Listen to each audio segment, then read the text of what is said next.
So we just stopped off at this new pet stock store that just opened, and we've realised we've got to film this because they've got reptiles at the front door. So let's go. And I'm not looking right at the camera because we don't have the camera, and I've only got Shanna's phone because we've been in the documents because I was sick.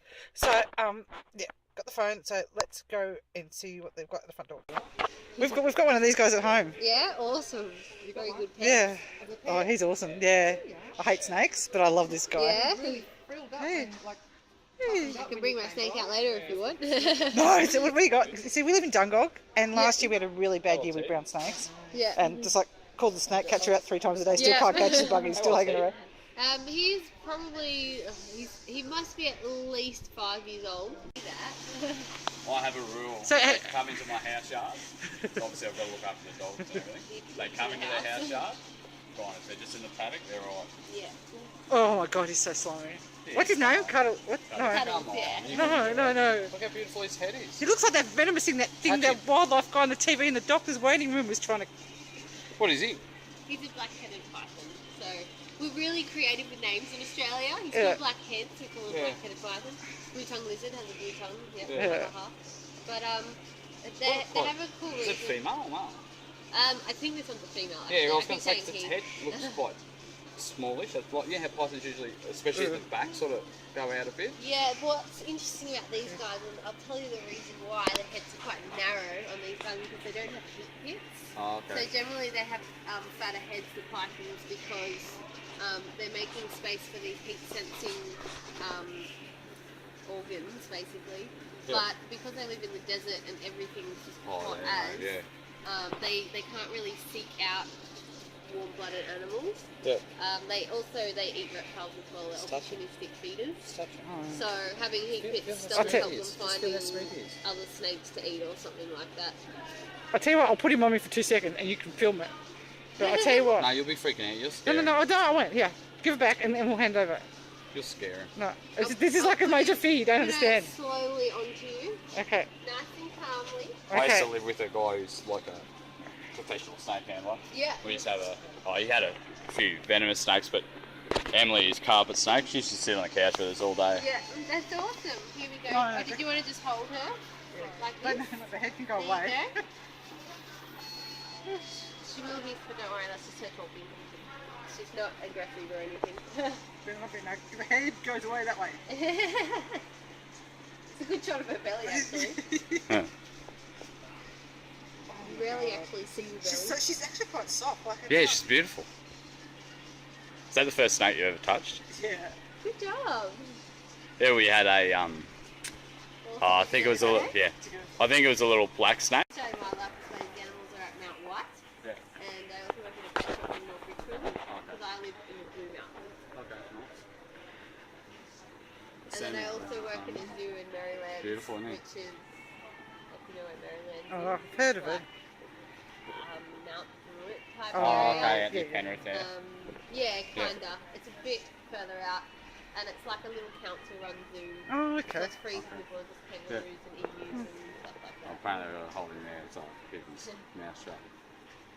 How old was he? 4? 4 or 5. 4 or 5. We get him from the crocodile farm, and then we do swapsy when they get too big. Oh.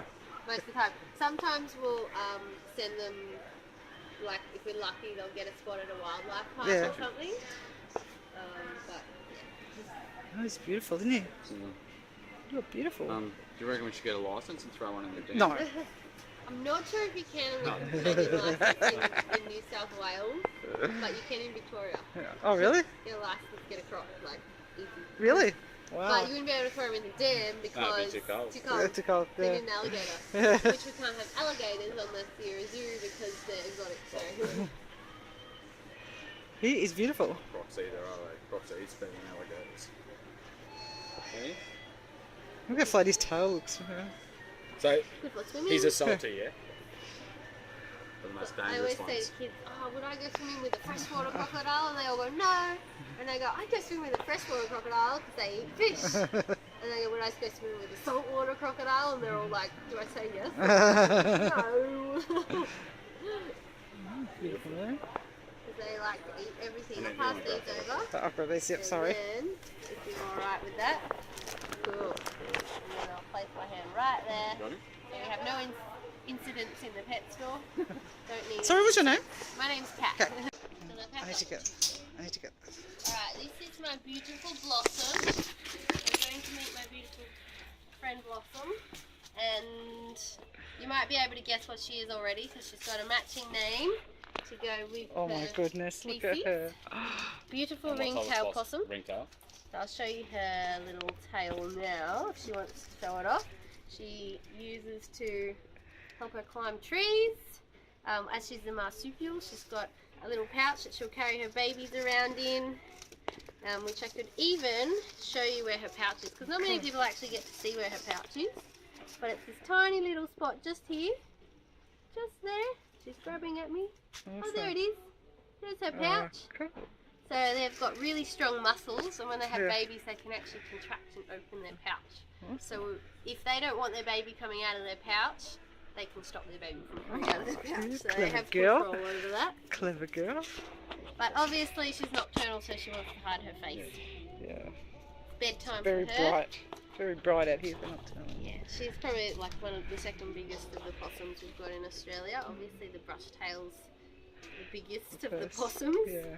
And we've got gliders and pygmy possums, and we've got the golden possums, so we can give her a pat if you want. Yeah, I've got plenty of brush tails at my place, but Yep. I just don't see the ringtails or the gliders. No, you don't, do you? The gliders are really good at staying hidden. Usually you see the brushies the most because they're the most dominant, they're the bravest, they're the most obnoxious, I guess, is a good word for them. But an anecdote that we always like to use is that a lot of people say that they hate possums because they're so noisy at night.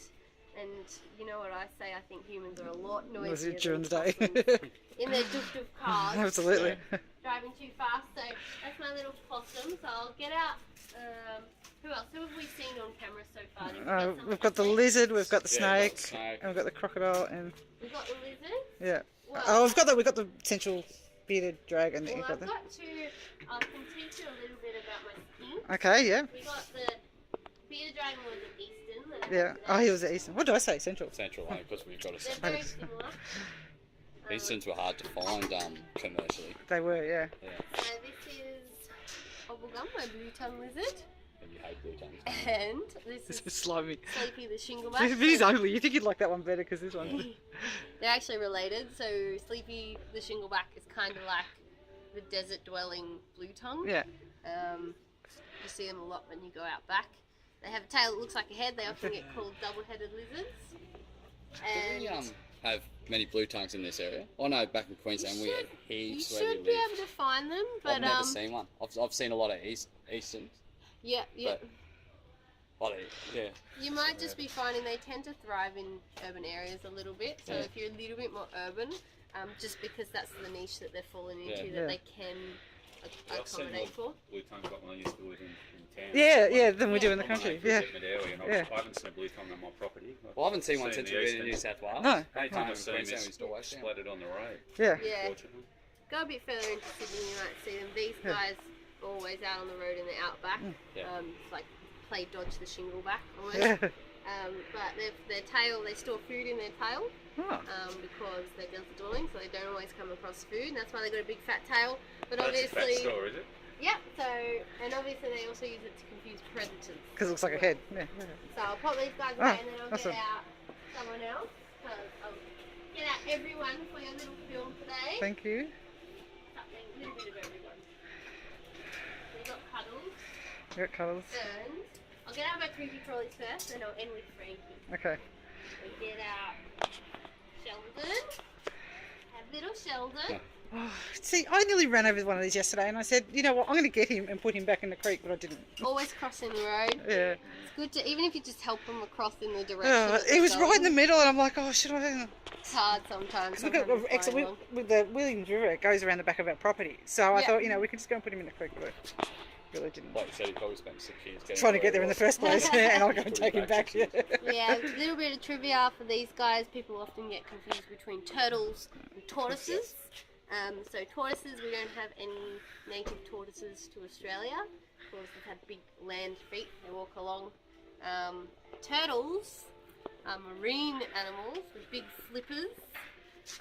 They get quite large. They live in the sea. Think of sea turtles that get big. This guy, however, doesn't have flippers. He's got webbed toes. And he lives in fresh water. And they're actually called terrapins. So they're So is this what, as a kid, we would have referred to as a penny turtle? Yes. Yeah. So penny turtle, unfortunately, makes a lot of people think that they'll stay small, but they never do. It's just a baby turtle. But they're freshwater turtles. But the correct term originally was terrapin. So it was tortoises, terrapins, and turtles. I've always called it a tortoise. Yeah. So probably would be more correct to call it a turtle than a tortoise, because the tortoise is your land dwelling. So he does need to hunt for food in the water, and they'll eat little insects and things like that. Cool. Insects and little fish. Brandon's always wanted to. Yeah, that's Sheldon, the long-necked turtle one, Okay. right? And I'll pop him in there. And I have 2 more creepy crawlies, and then I'll get Frankie out. One is a really, if you want a popular creepy It's hurting me to hold pet, my arm up. Can you do this, please? he's not my favourite, but You've got her in frame. I can just get he's alright. You'd think he'd be creepier than he actually is. Giant burrowing cockroach. As far as pets are concerned, you can carry him around with you. Really easy to look after. Give him a bit of apple once a week. Very clean animals, despite what people normally think of cockroaches. All cockroaches are actually fairly clean. So that's him, and then I've also got him, her, I don't actually know. I'll put him in. Oh, I can feel that aircon coming out. It's amazing. I have a desert scorpion. So in Australia, our scorpions aren't very deadly at all. We're kind of lucky. We don't have dangerous scorpions in Australia. Just dangerous everything else. Just dangerous everything else. So if he stung me, it'd be a little bit like a bee sting. But he's probably one of the biggest species that we have. And they're also really popular pets as well. Yeah. My brother's got one. Oh, wow. And we feed them crickets and silkworms and things like that. They grab it with their pincers and then sting it. Go back in there, because I don't want you stinging me today. Well, sorry, buddy. But yeah, I've never actually been stung, but apparently, like, if you come across a scorpion in Australia, you don't have a lot to worry about. You'd also be very lucky to come across one like this. Most of the ones that you'll find are really tiny. And the species that we have in Australia are tiny. Which is cool. And I'll get out Frankie. I have some very important messages to teach about Frankie, and that's why I like that if this goes in a channel, I just want to get the word out, because everybody thinks that Frankie is an owl, but he's not an owl. He's called a tawny frogmouth. And tawny frogmouths are a type of nightjar, and nightjars are related to kingfishers, so I like to call him a kind of nocturnal kookaburra. But yeah, they're the largest of the frogmouth family. They like to eat insects. Pose for your photo. Didn't he? They sit there all day. They're actually really weak, so he if he bites you, he doesn't hurt. He's like, no. They're not very strong. You're not going to bite me now. If he was an owl, that would be excruciating, basically. Yeah. And birds of prey, they hunt with their talons. Yeah. Whereas obviously he doesn't have talons because I'm not wearing leathers today. So yeah, there's a few differences. But he likes to eat moths, and we feed them mice. It's good to substitute their diets. What else can I tell you about him? They make really silly nests with about 2 twigs, and the babies always topple out of the nest. Never used to be a problem, but unfortunately now in Australia we have cats, dogs and foxes. So mum and dad used to feed baby on the ground until they could fly. But now that doesn't happen, they usually get taken. So I take in heaps of tawny frogmouth babies, raise and release them all So the have they time. actually evolved themselves, as in starting to put them in trees, or? The numbers is dwindling because of this Yeah, it's more numbers are dwindling because we've only been here for 200 years, Yeah. and it's just not enough time for them to have adapted to how many changes that we've made over the last 200 years. So it's kind of the same as when you think about in New Zealand, all the ground-dwelling birds. They've never had predators, and now we've taken like possums over there, Yeah. and the possums are predating on, say, the kakadu parrots and Yeah. kakarikis, and they all start with K over there. I'm better with Australian animals, but yeah, it's their numbers are a lot less than they should be, but surprisingly they're still quite a common bird. I don't know how they've done it, but for such a dopey, like, I think they're really dopey, but it makes them very lovable. Like, so I don't know how their numbers are doing so well, but they are. So we're lucky in that respect. Yeah. But I think it's because they're so easy to look after. He's got a beautiful pattern on his feathers here, hasn't he? Yeah, he's actually got my favourite pattern out of. We've got heaps of them, and he's really chocolatey. Yeah. But his wing's actually broken, so he Oh, can't is fly. he? And that was a cat attack. So Yeah. keep your cats inside. I love my cat very much, but she stays inside. So yeah, that's all my animals that I have today. Oh, so I thought fantastic. We don't, maybe do we? you might like Well, to thank pop you them so on your much. channel. No, we appreciate it very much. Thank you So so much. I appreciate it. So, we're just closing off today's vlog because we didn't expect to get as much footage as we did. And Poogie wants to be involved. This lovely lady from Australian Wildlife Displays who gave us an awesome show of all the reptiles and fairy friends that you have just watched. So thank you to her. If you want to check them out, go and look in the description box and we'll put a link to their website down there. Thank you so much for accommodating us today. You absolutely wonderful. To everybody else, hope you enjoyed seeing some of Australia's wildlife, and we will see you tomorrow as well.